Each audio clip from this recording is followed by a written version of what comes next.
Hello, and welcome to the Sustainability Leaders Podcast, part of the Jobs with Impact compendium of resources for people who want to make a positive impact on the world. I'm David Rosenheim, your host. Every week, we bring you in-depth conversations with people who are leading the way to a sustainable future. I hope these conversations will be as inspiring to you as they are to me, and most of all, I hope that they'll empower you to take action. The planet needs you. You can learn more about this and other episodes by going to jobswithimpact.com. This episode is part of the California Leadership Series, where we focus on changemakers in California government who are shaping the most innovative energy and climate policy anywhere, transforming the world's fifth largest economy and beyond. Our sustainable business sponsor for the California Leadership Series is Lyft. Lyft is the fastest growing rideshare company in the U.S. and is available to 95% of the U.S. population. Lyft is preferred by drivers and passengers for its reliable and friendly experience and its commitment to effecting positive change for the future of our cities as the first rideshare company to launch a carbon offset program. And now, all Lyft rides are carbon neutral. To learn more, visit lyft.com/carbon.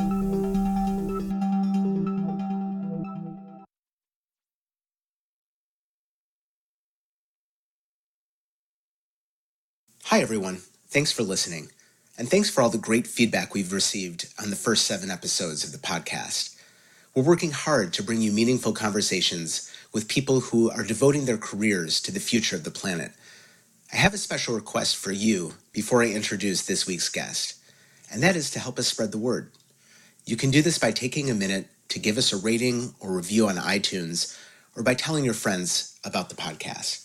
I really appreciate it. This week's guest is Assemblymember Phil Ting, who represents California's 19th district, which includes San Francisco, Daly City, and Colma, just over the hill from where I live. In a previous role as assessor of the city of San Francisco, Ting created a rooftop solar program, and once in the assembly, he spearheaded a measure that helps homeowners invest in water and energy-efficient technologies. But his signature legislation was AB 1745, a bold proposal earlier this year to ban the sale or registration of new gas-powered cars by 2040.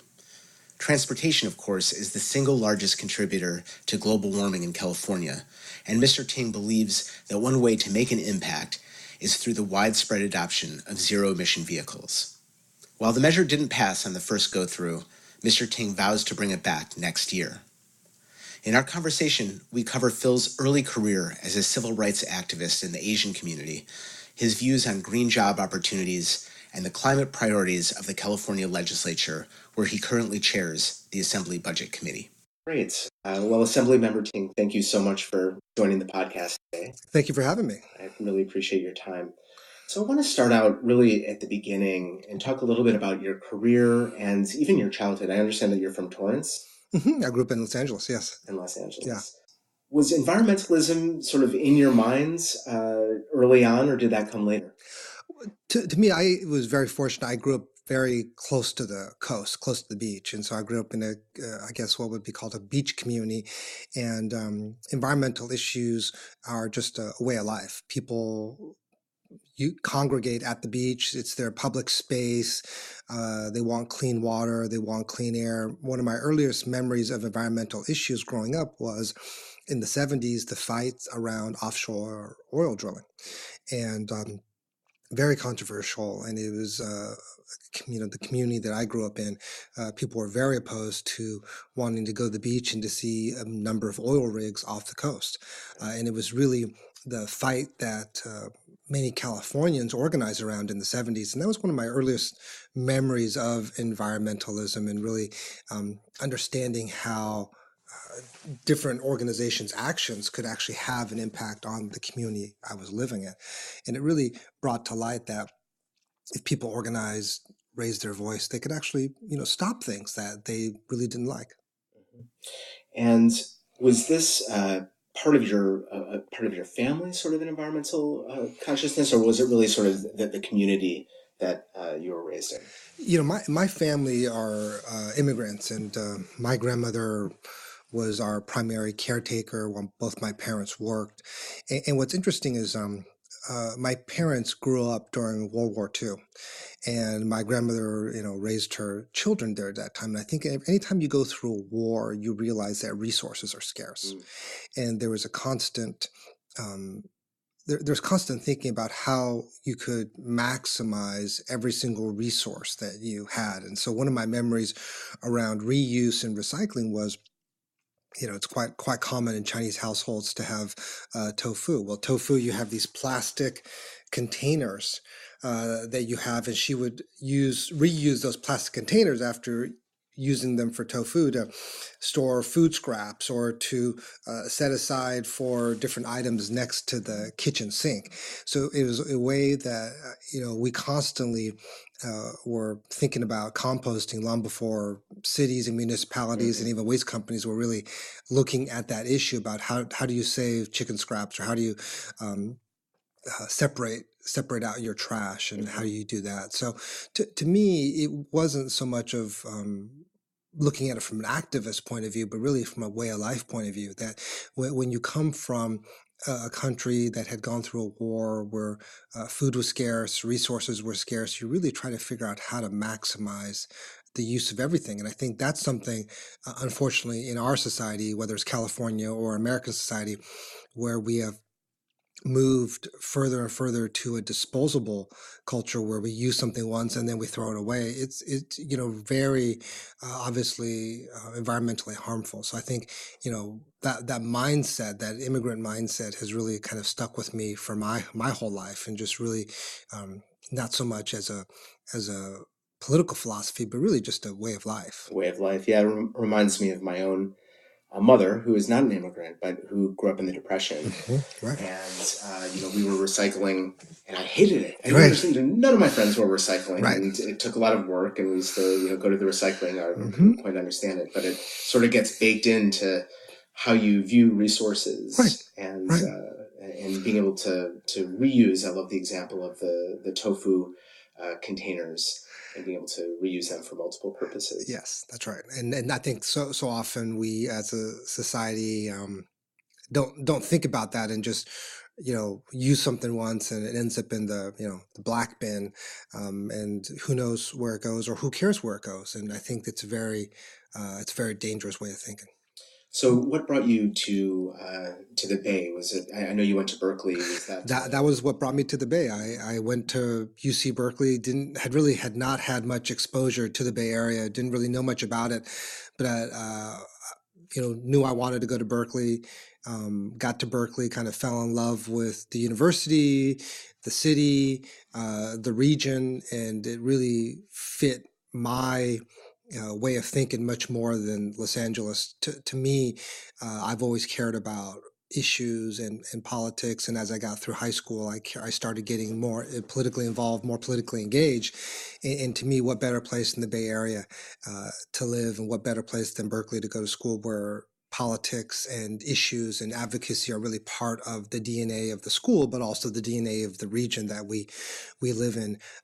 I'm so thankful for representing a district where people really care very deeply about issues. They may disagree with me on some issues, and I'll hear an earful, but I love the fact that people have strong opinions. They care a lot about these issues. They care a lot about environmentalism. In fact, I carried legislation to only have DMV register new clean cars after 2040.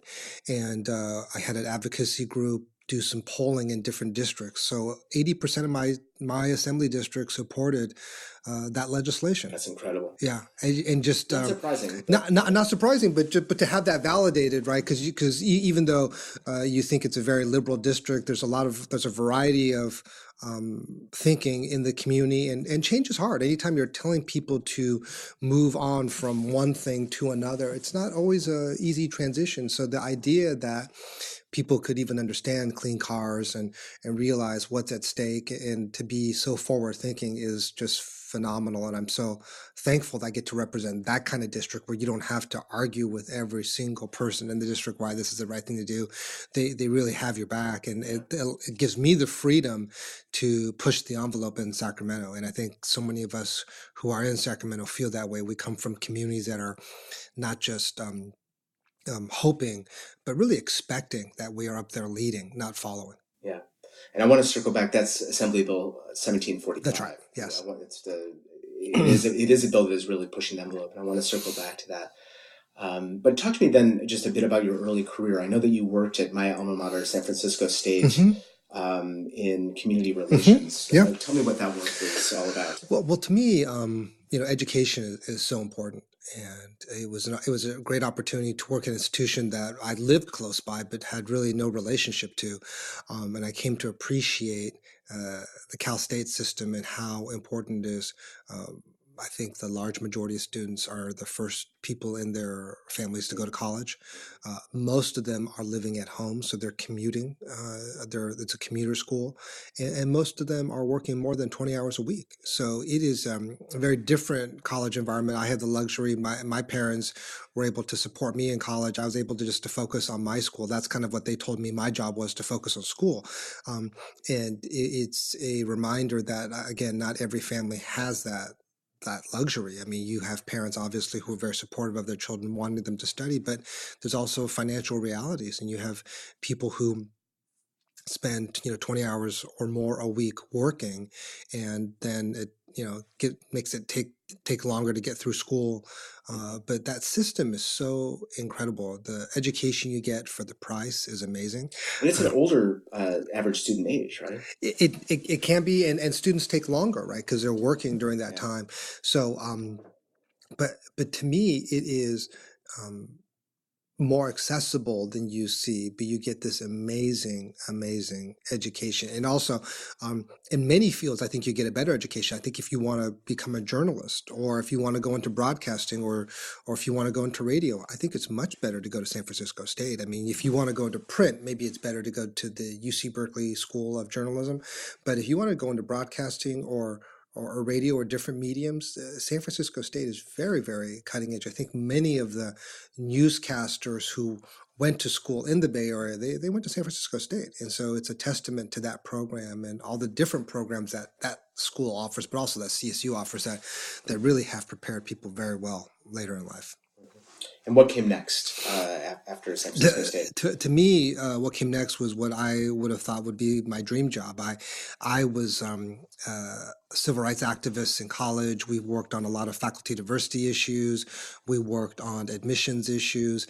And to me, running an Asian American civil rights organization, the Asian Law Caucus, would have been my dream job going through college. If you had told me that's, what would you like to do for the rest of your life? That was sort of what I would have thought. To me, being an advocate really is something that I'm always constantly thinking of, very, very excited about. And that, to me, advocacy is the philosophy that I have, really civil rights advocacy, working on those kinds of issues. And so working at Asian Law Caucus, I get to work around immigrant communities, working class communities. Quite often you hear the Asian American community as a model minority, and you hear about all the people who make it. You hear about the Silicon Valley entrepreneurs like Jerry Yang, who are billionaires and have really made it. But oftentimes we have two different communities. We have an Asian American community that's an immigrant community. They are generally uneducated. They don't speak English. They speak their home language, and they're primarily working in restaurants, or it used to be they work in sweatshops. So they work in jobs where they really don't have to use English, but then also limits their mobility. So we have a huge segment, especially in San Francisco, of that population that gets most of their media through their home language, whether it's Chinese or Vietnamese or Korean, and really are very isolated. They're not in touch with a lot of what else is going on outside of that community. So to me, it was really an eye-opening experience to figure out how to break through in that community, but also how to advocate for that community. At the same time, you weren't critical of the success, because it's great to have success and you want people to be successful and you want to have a community that is successful. But at the same time, you don't want to leave people behind. And you have so many immigrants who are serving you food, washing dishes, working in the hotels, doing much of the backbreaking work. That's the foundation of this region, and at the same time, really struggling to make ends meet, whether it's housing, education, whether it's just everyday quality of life issues, really trying to help them. So the Asian Law Caucus fought for employment rights for a lot of these restaurants. They're constantly working with different restaurant owners to make sure that wages are being reported fairly, people getting paid overtime, they're getting what legally is due to workers. We had an immigration practice to really help immigrants, also help people who are undocumented to help find their way, their path to citizenship. So that was always a great program. And we had a housing program because there's so many tenants in San Francisco that's a major issue in San Francisco, and making sure that people could stay in their homes, even back in the 90s. It's always been a very tight housing market. Now it's sort of an insane affordability crisis, but even back in the 90s, it was very much a major issue. I imagine today the role of the Asian Law Caucus, especially in immigration, is even more important than ever. I mean, we hear a lot about immigration issues facing the Muslim world, which affects some Asians, certainly, and of course, a large part of Asians, and of course across the U.S.-Mexico border. How is it affecting Asian communities? It's a huge impact. So the Asian Law Caucus, its roots are primarily in what I would say the Japanese American and Chinese American community, but Filipinos are one of the largest undocumented population of Americans in the country. You just don't really hear about them. When we passed AB 60 and allowed people to get driver's licenses, my understanding, based on the data, was the first year out, the largest subgroup of people who got driver's licenses for people who are not documented were Filipinos in California. So very, very different than what you would think. Most people would guess Latino or Mexican, but Filipinos were the biggest takers early on.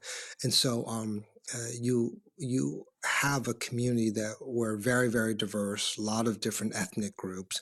You mentioned in particular around immigration, the Muslim community. So you have a huge part of the South Asian community that's Muslim. So working in very much broadening the scope of the organization has been something that's been very critical as well.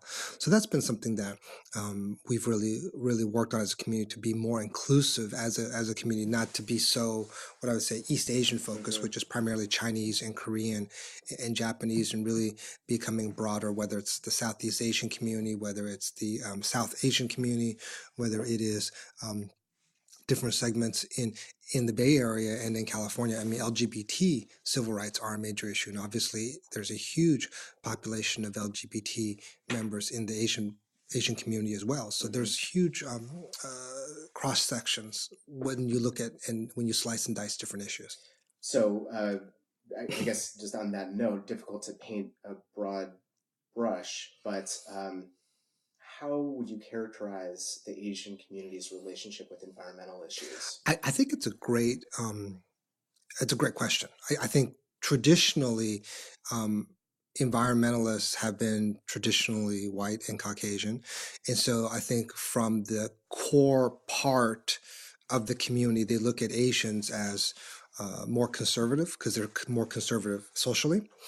But if you asked Asians environmental questions, they are very environmental.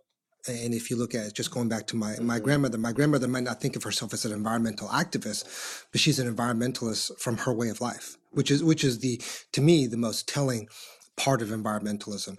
I'm always upset at people who buy their way out of environmentalism. So they can drive a Hummer, but they can donate to some organization to save trees somewhere else, but in their way of life, they're not really changing. Yeah. And that to me is the message that we need to broaden out, that you don't get to buy your way to environmentalism. Environmentalism is something that we as a community, as a society, really need to all participate in, and all have to sacrifice. If we don't sacrifice and really take a hard look in the mirror about the resources that we are utilizing and using, then we're not being honest about what we need to do as a city, as a state, as a country. So for me, if you talk to Asian Americans, probably education is their number one issue. But if you talk to them about clean air, you talk to them about clean water, you talk to them about the environmental impacts in their communities, they see it. They live in communities which have significant environmental impacts, significant environmental degradation.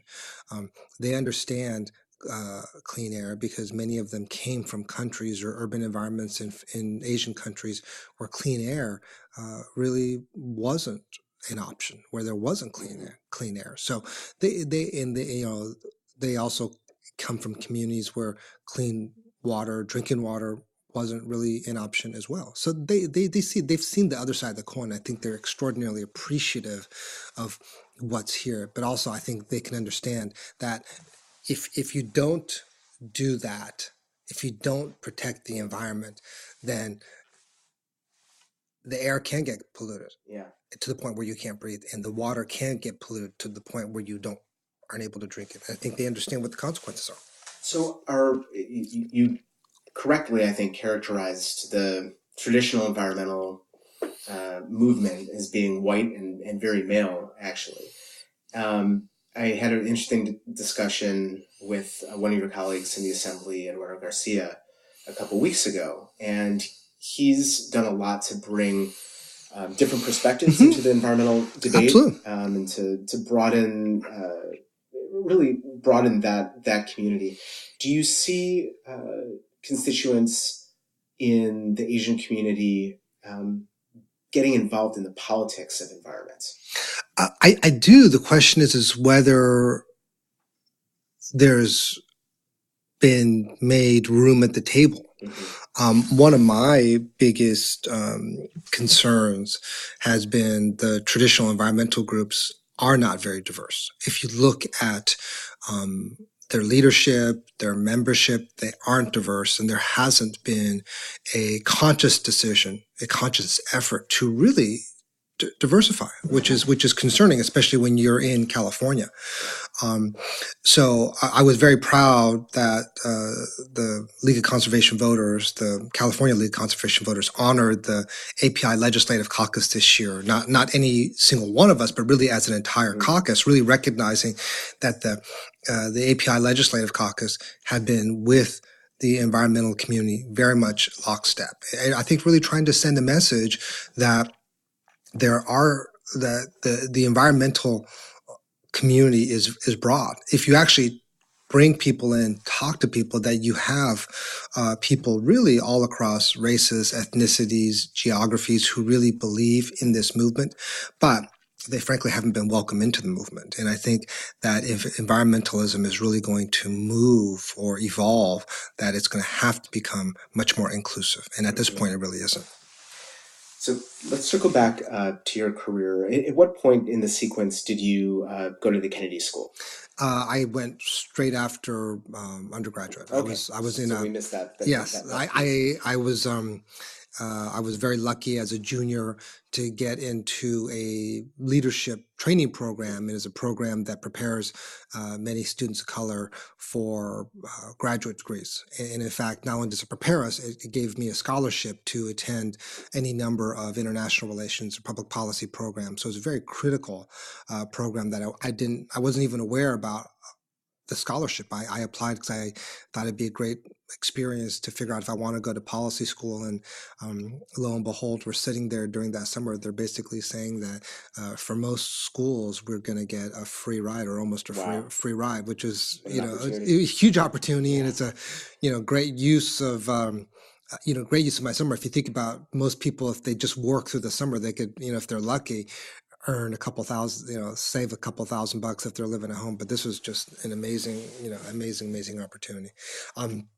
So going to the Kennedy School was interesting leaving California, being in a different place, being in an East Coast environment where racially the dialogue is very much black and white. They didn't even have room for Latinos, definitely not Asian Americans, and really being able to see a broader spectrum was very odd coming from California, where you have so many different types of people, and to be forced into one of two boxes that really didn't fit my life or my background or my community. So that was a eye-opening experience. And then let's talk about your start in politics in the city of San Francisco. So for me, my initial entry into politics was running for a position that didn't exist, which is when I was at San Francisco State. We were debating. It was during the energy crisis. San Francisco was looking to move towards public power.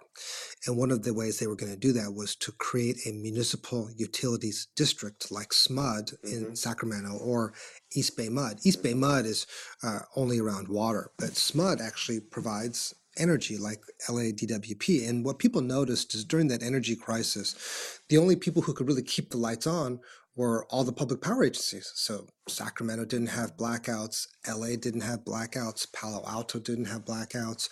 And on top of that, they didn't have the huge price fluctuations that we were seeing. So I was part of a movement back then to have public power in San Francisco. And at that time, you were pushing to have public power, but there was also a board of directors at the same time. So you had to run for a board of directors should the public power proposal pass. And so you were actually running for seats that didn't exist, but could exist if the agency was created. And that was my first this was in 2000. That was my first opportunity to run for office, meet people, talk to people, really engage in electoral politics. It was just a fascinating experience. To understand energy. Yes, which is very complicated, and they really that was one of my first forays into really understanding energy, how complicated it is, how much we take it for granted. I mean, we don't really notice it till we don't have it. It's kind of like water. Everyone it goes to the faucet every day anticipating that water is going to be there, but you don't really appreciate it until you don't have it. And I think energy is the same way. And now with more and more of our lives really needing energy, whether it's our watches, our phones, we can't live a day without energy. Yeah. So after the board that never actually happens, what was your next step in San Francisco? Well, at that point, I ended up moving on from San Francisco State to go work at the Asian Law Caucus. So during the Asian Law Caucus, I was in the process of considering another run for political office. At that point in 2005, the assessor recorder, who was Mabel Tang, she's a former supervisor, decided to resign her position right in the middle of her term. Mayor Newsom at the point needed to appoint a successor to the assessor recorder. The Chinese American community pretty much delivered the mayor's race to Gavin Newsom. They supported him. I think it was 80% of the community ended up voting for Gavin Newsom. Mabel was the only citywide Chinese American elected official, so he decided to really look hard at a variety of Chinese American candidates to fill her role. And I was very lucky. Prior to my working at San Francisco State, where we kind of started our conversation, I'd worked in real estate for 6 years. I'd worked in doing real estate valuations, real estate investments, had really come to understand very well the mechanics of real estate, the financing of real estate. And it was something that was very critical in my getting the appointment because, Mayor Newsom at that point was really looking for somebody who could do the job. I was running an agency. I was the executive director of the Asian Law Caucus, so I had management experience. And then on top of that, I had developed a little bit of political political identity through my first run, so I wasn't a totally unknown quantity.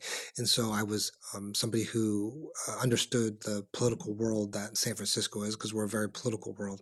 But at the same time, I knew how to run an agency, and I also uh, understood real estate. So I was very lucky that he decided to put. At that point, I was fairly young. I was 36 years old. That he put his faith in someone so young to run a department that was responsible for bringing in about $2 billion into the city budget. So And it you was were about able a third. to uncover a massive backlog in unpaid. Well, what I came to realize is that, um, you could, legally you could have a 4-year backlog, but it just made no sense to have that backlog because, people would get their property taxes adjusted 4 years after the fact. So if you purchased a home, maybe you wouldn't get the bill till, the readjustment 4 years later, which means you owed the increase of each of those 4 years.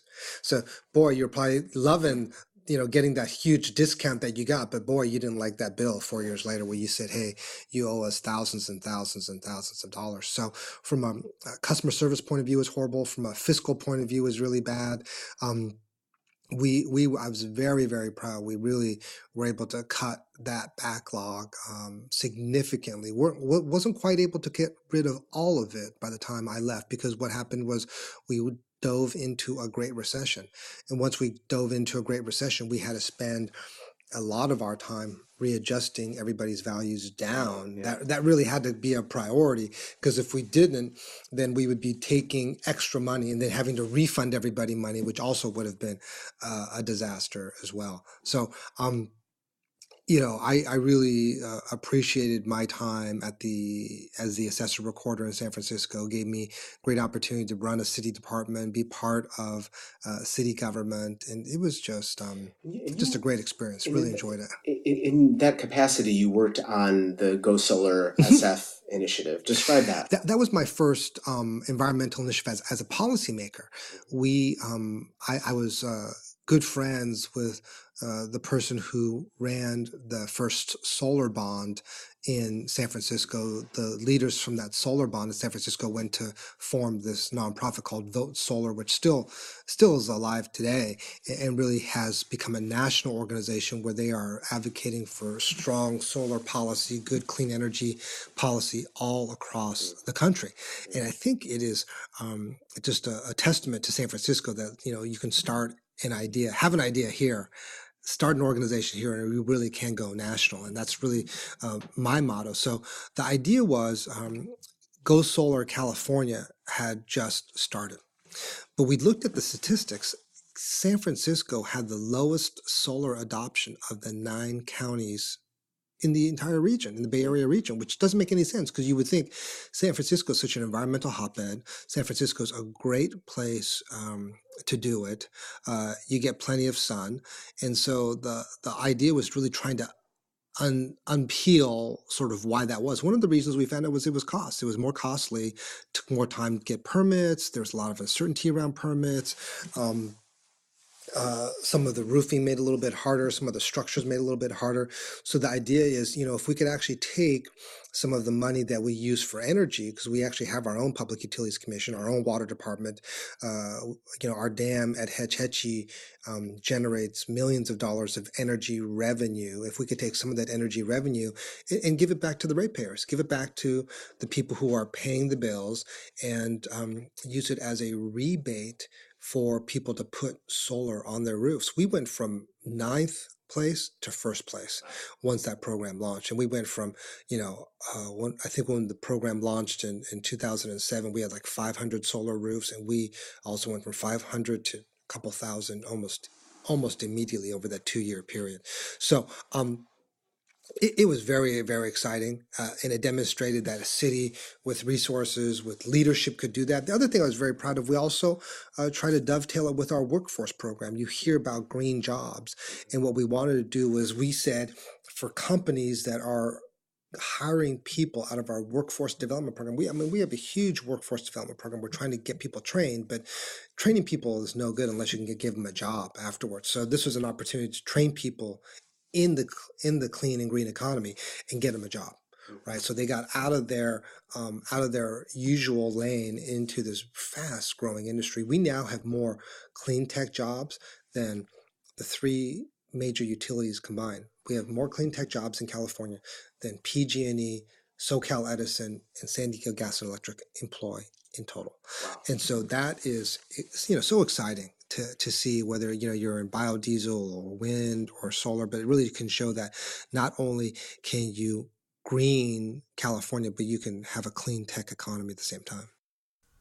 A special thanks to our sustainable business sponsor for the California Leadership Series, Lyft. Lyft is the fastest growing rideshare company in the US and is available to 95% of the US population. And now, all Lyft rides are carbon neutral.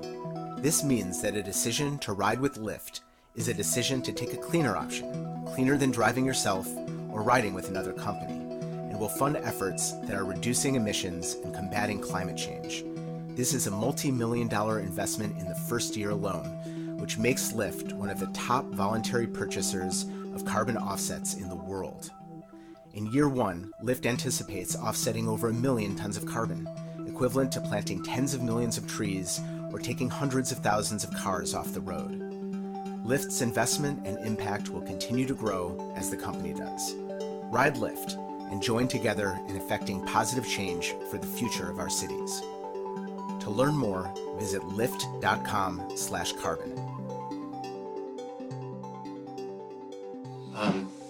So in talking about the Go Solar initiative in San Francisco and what it taught you about the green economy and green jobs, what sorts of opportunities do you see across the state, and what implications does that have on jobs across the country? Well, you constantly hear about the clean tech economy and how only some people are able to benefit. And what we proved in San Francisco is that if we could mirror our incentives with the workforce development programs that we were doing, we could actually diversify our clean tech economy.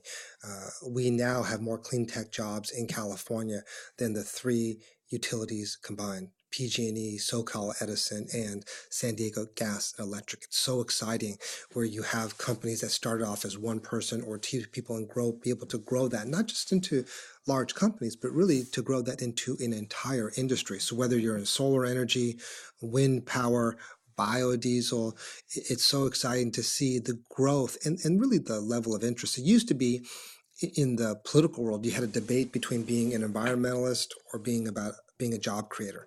Now in California, we've really dispelled that notion, that we've got the strongest economy in the country. At the same time, we also have the greenest economy in the country. We're now the fifth largest economy in the world, larger than Great Britain. And a huge chunk of that is really due to the green economy. And what we've also done is now we've exported that knowledge to other parts of the country as well as other parts of the world. China hires our architects, our construction people, because they're trying to figure out how to go more green. They realize the stakes are high for their environment. They want to industrialize, move people out of poverty, but at the same time, they are very worried about what the impacts are to their water, to their air, and they're really leveraging a lot of the know-how that we've developed here in California for China. I think it's very exciting to see people respond and really respect that. And I believe that we've decided and we've demonstrated that we can transition from the old fossil fuel economy into the new clean and green economy. We can create jobs. We can move people from those jobs into these new jobs with just some job training and some know-how, and that there's plenty of room for growth for centuries to come. Just on that note on training, I know that there are nonprofits and organizations set up like Grid Alternatives in the East Bay.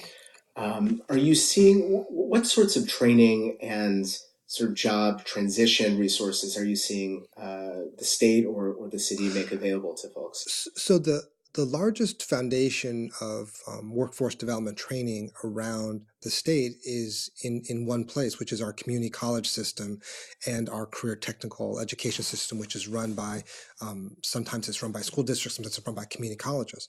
So that huge underpinning is phenomenal, because those resources are in every single community in the state. There's not a place where there's not a community college or a career technical education program. And so we need to make sure is that each of the career tech programs around the state really can update itself and really reflect the growing economy. In the Bay Area, there's no question they've already moved that. Part of the Go Solar program, we had one company at that point, Solar City, which is now part of Tesla, promised to build a training facility if they got the Go Solar program. They never did the training facility, but what they did do was do a huge grant to our City College program to start their training program. So you're leveraging an existing training program in City College, and they started their solar training program here in San Francisco. And that's really what we need to do, and what I've been looking at as the Assembly Budget Chair is how to get the community colleges in the Central Valley, in the Inland Empire, like at Warder Garcia's district in the Imperial County, to really start training people for this new economy. Because what we really want to do is the most effective partnerships are partnering with employers, because you want to train people in a certain way so that they can finish and go get a job the next day. That's the whole point of a training program. And this model of using the infrastructure of community colleges is something that I would think could be really exportable across the country. Well, the one thing is, we oftentimes will have disagreements about our policies and politics, but if you talk to every single legislator loves their community colleges because they're huge resources. They're extraordinarily valuable. They're very, very affordable, and they're places where people go to get an education, to move on and go get to move on and get a 4-year education as well. But it's also where people go to change their lives. It's where people go not just when they're 20, but when they're 30 and 40 and 50. It's where people go to get their second or third or fourth career. I was just at UCSF yesterday, and a woman who was a photographer told me she decided one day to change careers and become an X-ray technician. And she was able to do that because City College had a certificate program in that area that trained her, was linked to the hospitals in the city. And so not only did she get a great education, but then she was able to get a job after her 2.5 years of training. And a significant part of that training was workforce related and interning and training at a specific hospital. So that's when training programs are really at their best.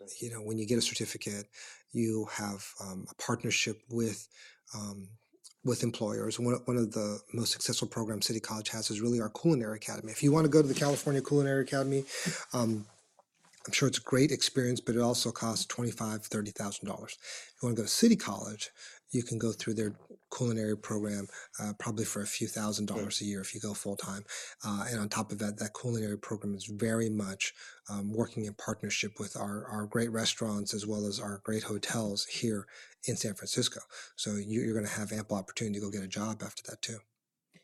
So you have been serving San Francisco as its assembly member, one of its assembly members since 2012. That's right.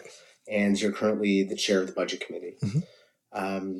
We talked earlier in the conversation about one of the initiatives that you have, which is to eliminate the sale of new gas-powered vehicles by 2040. That's right. How is that effort going? Well, the effort I think is going great. What's interesting is usually California is used to leading, and I think this gets to our sometimes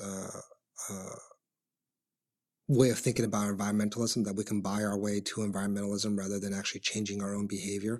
Whereas I think if you look at European countries, they're much more conscious of utilizing their resources and how many resources they use. I think we use an inordinate amount of the world's resources as human beings, as individuals, way too much, much more than the rest of the world, and way too much, in my opinion.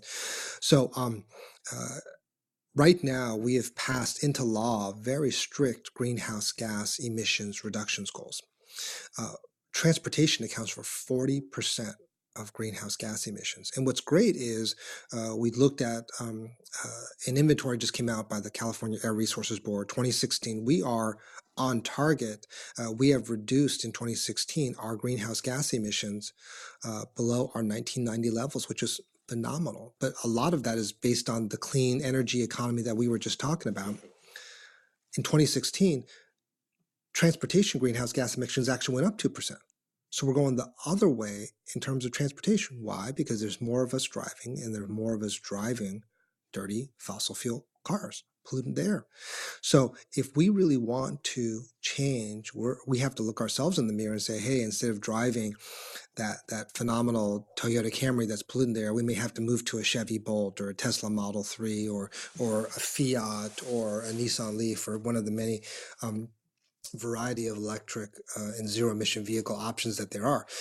One of the models that I looked at is we have a clean vehicle rebate program, kind of like Go Solar California, where rebates are working. You get a sticker to drive in the carpool lane, plus you get a financial incentive to buy a clean car, and that's really moving the needle. What we haven't seen as much as real leadership from the automakers and the car dealers, because the auto dealers, they still make almost all their money on big fossil fuel cars, SUVs and trucks. Those are their money makers.